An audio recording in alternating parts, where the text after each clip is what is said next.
buenas tardes, nos encontramos en el hogar infantil Mi Pequeño Mundo. Nuestro grupo está conformado por Lady Joana Sotopiamba, Merly Zulay Murillo Bastidas, Sandra Fernanda González y quien les habla, Jacqueline de Lucumí. Somos de la Universidad Tecnológica de Chocó. Vamos en el quinto semestre y hoy tenemos la compañía de una hermosa profesora llamada Andrea Mayama. Ella hoy nos va a contestar algunas preguntitas y nos va a hablar acerca de qué hacen en el hogar infantil, acerca de cuáles son las estrategias y todo. ¿Cómo está, profe Andrea? Muy bien, gracias. Bueno, me alegra mucho. Cuéntenos acerca del hogar infantil, los métodos o cuántos niños tienen. Claro que sí. Mira, nosotros somos un hogar infantil que lleva trabajando más o menos 45 años, llevamos una larga trayectoria. Atendemos en ese momento 150 niños. Yo en el hogar infantil como tal, pues llevo cerca de 4 años. Estoy, empezando mi carrera, trabajo con compañeras que llevan cerca de 12 años más o menos.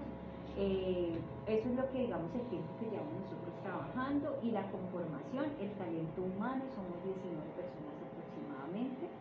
Y pues como ustedes conocen un poco la estrategia, contamos con maestras, psicóloga, nutricionista y una enfermera que está también en la unidad de servicio. Ay, qué bueno. Mi profe, ¿cuál es el propósito de la ley 1804? ¿Qué busca? Vale, mira, la ley 1804 es muy importante para nosotros porque busca que primero nosotros podamos promover que los niños y las niñas del país tengan un desarrollo integral. Y eso, que no solamente es que los niños, crezcan en un entorno seguro, que se aprendan a relacionar con sus amiguitos, con sus pares, sino que también tiene una línea muy importante que es la garantía de los derechos, que nosotros hagamos un seguimiento y que podamos velar porque los derechos de esos niños se cumplan, ¿sí? Entonces, lo que busca esa ley 1804 es favorecer, promover ese desarrollo integral, velar porque se cumplan, ellos lo llaman de esa manera como las 9 realizaciones que le llaman como en la ley, y básicamente buscamos que los niños y niñas cuenten con la garantía de sus derechos, que sean reconocidos por su nombre, que tengan un documento de identidad que garantice y certifique que ese niño y niña es reconocida por su nombre, que tenga una atención en salud, que sean niños y niñas que reciban que tengan un esquema de vacunas completo, que tengan valoraciones integrales, que antes le llamamos a eso control de crecimiento y desarrollo, que los niños cuenten con ese control de crecimiento, que tengan un peso y una talla adecuado para su edad, que los niños no van a sufrir riesgos de desnutrición, de malnutrición. Busca esa ley que, por ejemplo, los niños cuenten con un cuidador responsable de ellos, ¿sí? Con un entorno familiar que sea responsable de ellos, que sean niños y niñas que tengan vínculos afectivos con sus pares, que sean seguros esos entornos. Entonces esa ley se piensa al niño de una manera integral, en su salud física, emocional y en sus derechos. Muy importante esta ley. Mi profe, ¿cuáles son las políticas de atención integral a la primera infancia? ¿Qué brinda? ¿Qué brindan esas leyes? Pues mira que justamente lo que venía explicándote ahora, lo que busca esas políticas de atención integral es que nosotros podamos cumplir con 9 realizaciones, ¿sí? Que los niños puedan, como lo decíamos ahora, cuenten con un documento de identidad que los legalice y los reconozca como que ellos hacen parte de un país, de una nacionalidad, que tengan atención en salud. Busca que tengamos controles de crecimiento y desarrollo al día, que tengan esquema de salud completo, que los niños y niñas cuenten con unos cuidadores, ¿cierto?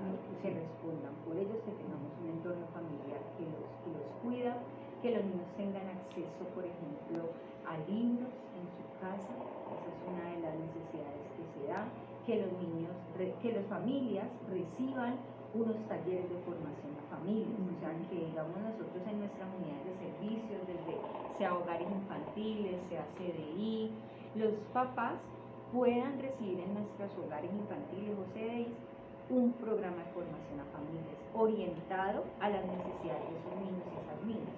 O sea, básicamente esas son como las políticas que están incluyéndose en esa atención integral que nosotros brindamos. Qué bueno. Profe, ¿cuáles serían los conceptos propios de la primera infancia?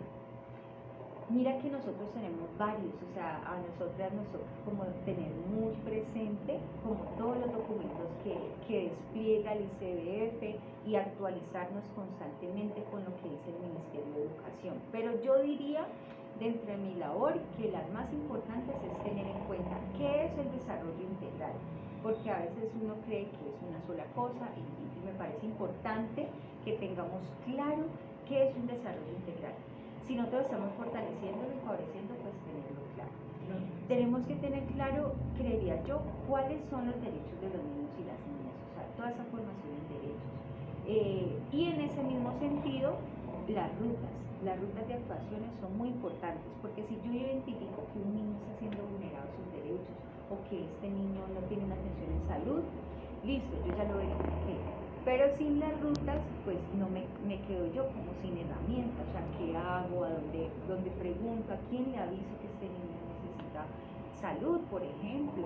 O que está siendo víctima de una violencia o de maltrato. Eso es muy importante para nosotros. Yo diría que estos dos son los conceptos claves, pero también hay otros más. Entonces, por ejemplo, ¿qué es la educación inicial? Porque nosotros tenemos que hacer ciertas diferenciaciones.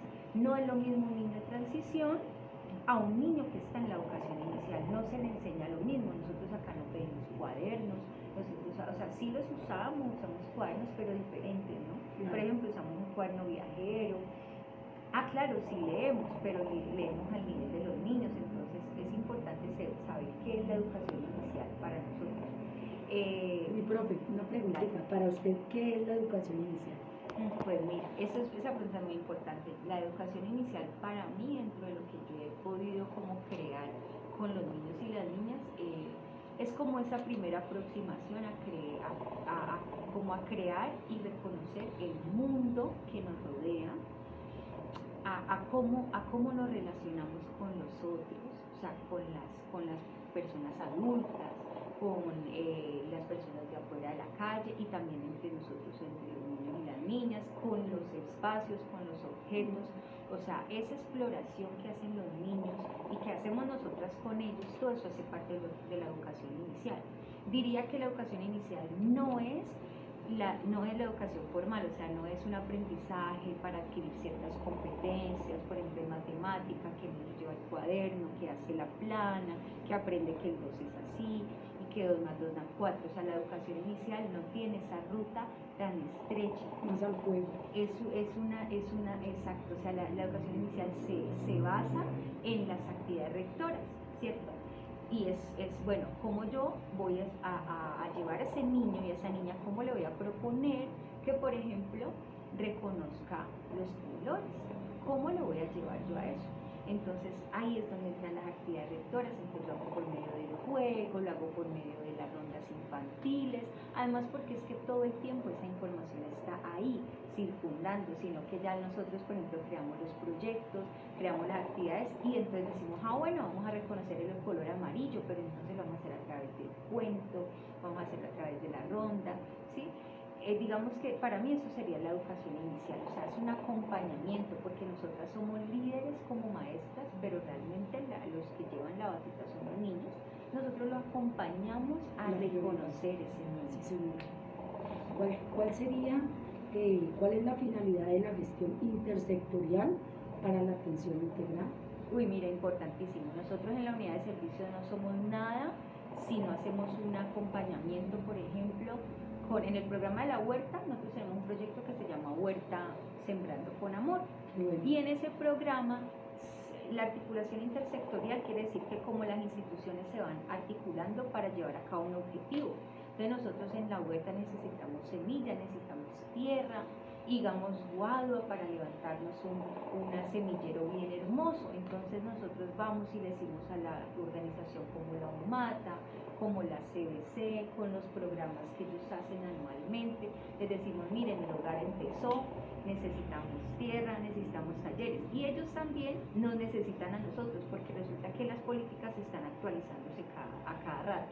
Y por ejemplo nos ha tocado cambiar los colores de los tarritos del punto ecológico, porque los puntos de reciclaje cambiaron de color. Entonces ya no es el verde, sino que digamos es el café para reciclar cierto elemento. Entonces ellos también necesitan socializar esas políticas y ellos nos llaman como institución, venga, yo necesito que ustedes vengan acá, o yo necesito ir para que sus niños y sus familias conozcan estas políticas. Entonces eso es la articulación intersectorial, cómo los diferentes sectores, las diferentes instituciones se unen para poder llevar a cabo un proceso de acompañamiento en el marco de la educación inicial. Por ejemplo, si en el hospital, sin las articulaciones con la GPS no seríamos casi nadie, porque por ejemplo que salió la influenza llegó ahora, entonces nosotros le decimos al hospital, vamos, le mandamos una carta, ay venga por favor, necesitamos que traigan una jornada de vacunación.